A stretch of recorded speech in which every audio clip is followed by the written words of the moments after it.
3,400 milliamp hour battery, 2 gigs of RAM, Snapdragon 617, 13 megapixel camera on the back, 5 on the front, shoots in 1080p, 30 frames per second, 6-inch IPS 1080p display.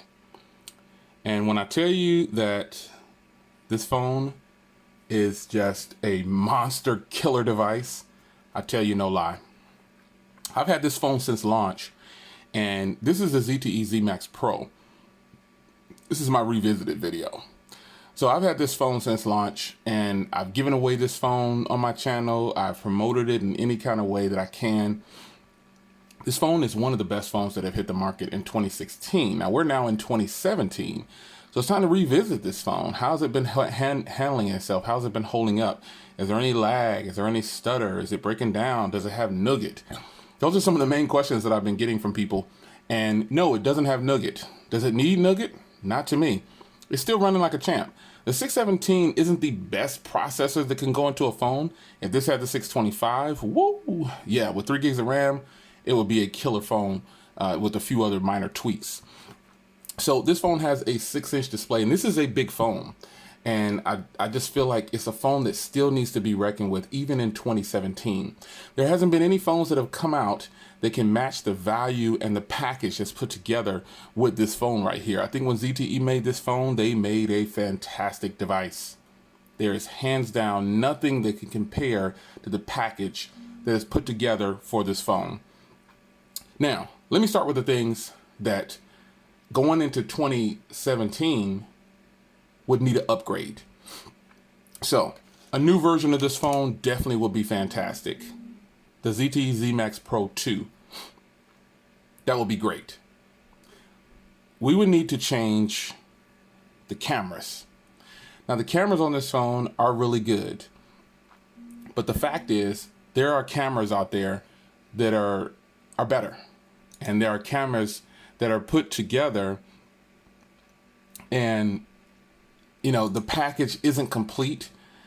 This phone has a complete package. It's just missing the cameras. The cameras are good. They're good enough for the average consumer.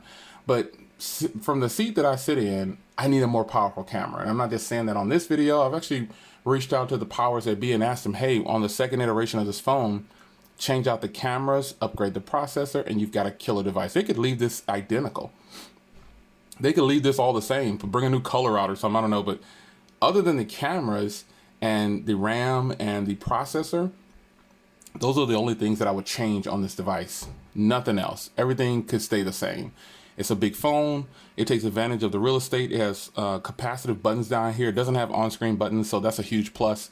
You know, it's not a real heavy device, even though it's a 6-inch phone.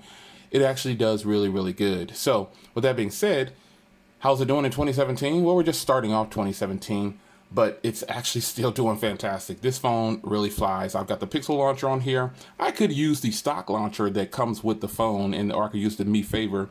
I just like the Pixel launcher. That's just my thing. This phone doesn't actually need a launcher though, like a third-party launcher, because if you go into the settings, you could actually keep it on the stock version, their version of the launcher. Let me get into the apps for the default apps. Oh wait, here we go. Sorry. See, I could just use, they have, this is a part of the phone. See how I can't delete that? It says stock Android. That's all you would need to do. But I just prefer the Pixel launcher. That's just one of my favorites. I just think it looks good. I call this my baby Pixel, my giant baby Pixel. Fingerprint reader still looks good. This phone is definitely in mint condition. I use it. I keep it in a case, but you can kind of see the outline of the case. I keep it in a case. It's actually still really good. I still have the label on the back. I didn't even notice that. No fading or anything along the colors here for that little rose gold look all around I don't know how well this picks up on camera, but it has these little rose gold looking highlights that kind of glimmer and shimmer in the right lighting. Fingerprint reader isn't the fastest, but it's still there. The fact that it has one is good. Performance has been good. Battery life is still really good on this phone. And that's just where it's at. I don't think that 2017 is going to leave this phone behind because it's still selling. I don't think that it's not going to sell. I think you can get this phone still as low as 39 bucks. And that's why this phone still can compete with some of the other phones in its range. The screen on here is still one of the most beautiful 1080p displays. I don't know what ZTE is doing with this display, but it is good. Now I have a different wallpaper up here with just my name on there, but still, this display with the right photos and pictures and everything, it looks fantastic. So, revisiting the ZTE ZMax Pro, short and to the point, is still worth buying. Somebody asked me, is this still worth buying? Yeah.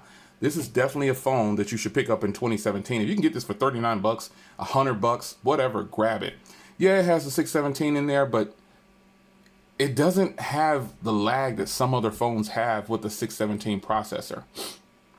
There's a lot of phones that have the 617 processor and they don't run this smooth, but that's because the ZTE phone here is pretty much stock even without my launcher. It has the Me Favor, but like I said, it gives you the option to change over. So with that being said, man, this is still a great buy in 2017. So if you already have one, leave a comment down below. It's your man Jay Will. I'm digging it. I've already expressed my feelings on what should be changed, but I think it's still good. It's your man Jay Will. I'll see you in the next video. Take care.